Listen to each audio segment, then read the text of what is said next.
नमस्ते बच्चों, आपका अक्षरदा पब्लिक स्कूल में स्वागत है। आज हम कक्षा तीसरी की पाठ तीसरा महान पर्व बैसाखी के बारे में जानेंगे। तो चलिए बच्चों, बढ़ते हैं पाठ तीसरे की ओर। पाठ तीसरा महान पर्व बैसाखी। इस पाठ में पात्र है अध्यापिका, निपुण, माँ और दादी।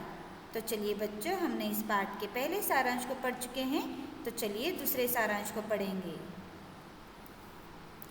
दादी जी भी वहीं बैठी थी।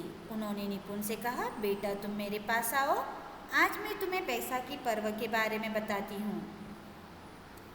पंजाब, हिमाचल प्रदेश, जम्मू कश्मीर, उत्तराखंड के गढ़वाल, कुमायूं तथा नेपाल में यह दिन नववर्ष के रूप में ही मनाया जाता है। मुख्य रूप से यह कृषि से जुड़ा पर्व है। पंजाब की शस्य श्यामला भूमि में जब रबी की फसल पककर तैयार हो जाती है, तब किसान उस अन्न धन रूपी लक्ष्मी को इकट्ठा करने के लिए लालायित हो उठता है। वह प्रसन्नता से मस्ती में नाच उठता है। अचानक निपुण ने पूछा, दादी माँ, क्या यह त्यौहार केवल किसान ही मनाते हैं? नहीं नहीं, इतिहास की दृष्टि से भी बैसाखी का दिन महत्वपूर्ण है। सिखों के 10वें गुरु गोविंद सिंह जी ने इसी शुभ दिन खालसा पंथ की स्थापना की थी। दादी माँ ने कहा, इसे बैसाखी ही क्यों कहते हैं? उत्सुकता से निपुण ने प्रश्न किया।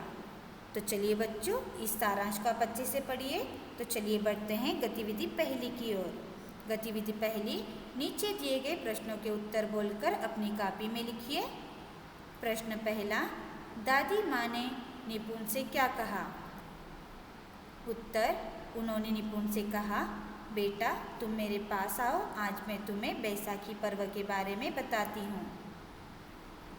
प्रश्न दूसरा, बैसाखी नववर्ष के रूप में कहाँ कहाँ मनाया जाता है? उत्तर, पंजाब, हिमाचल प्रदेश, जम्मू कश्मीर, उत्तराखंड के गढ़वाल, कुमायूं तथा नेपाल में भी यह दिन नववर्ष के रूप में ही मनाया जाता है। प्रश्न तीसरा, बैसाखी पर्व मुख्य रूप से किससे जुड़ा हुआ है? उत्तर, बैसाखी पर्व मुख्य रूप से कृषि से जुड़ा हुआ है। प्रश्न चौथा, निपुण ने दादी माँ से क्या पूछा? उत्तर, निपुण ने दादी माँ से पूछा कि दादी माँ, क्या यह त्यौहार केवल किसान ही मनाते हैं? प्रश्न पांचवा, खालसा पंथ की स्थापना किसने की थी? उत्तर, खालसा पंथ की स्थापना सिखों के 10वें गुरु गोविंद सिंह जी ने की थी। तो चलिए बच्चों, इन प्रश्नों के उत्तर अच्छे से पढ़कर अपनी कॉपी में लिखिए और यह गतिविधि को पूर्ण कीजिए। तो चलिए बढ़ते हैं गतिविधि दूसरी की ओर। गतिविधि दूसरी, नीचे दिए गए शब्दों से वाक्य बनाकर अपनी कॉपी में लिखिए। तो पहला शब्द है बैसाखी। तो चलिए इससे वाक्य पढ़ते हैं। पंजाब में बैसाखी पर्व बड़े उत्साह के साथ मनाया जाता है। तो इसमें हमने बैसाखी शब्द से वाक्य बनाया है। तो इसी तरह से आप भी नीचे दिए गए शब्दों को अच्छे से पढ़िए और इन शब्दों से वाक्य बनाकर अपनी कॉपी में लिखकर यह गतिविधि को पूर्ण कीजिए। तो चलिए बच्चों, बढ़ते हैं आज के गृह कार्य की ओर। आज का गृह कार्य है, दिए गए गतिविधियों को अपनी कॉपी में लिखिए। तो चलिए आज के लिए इतना ही बच्चों, धन्यवाद।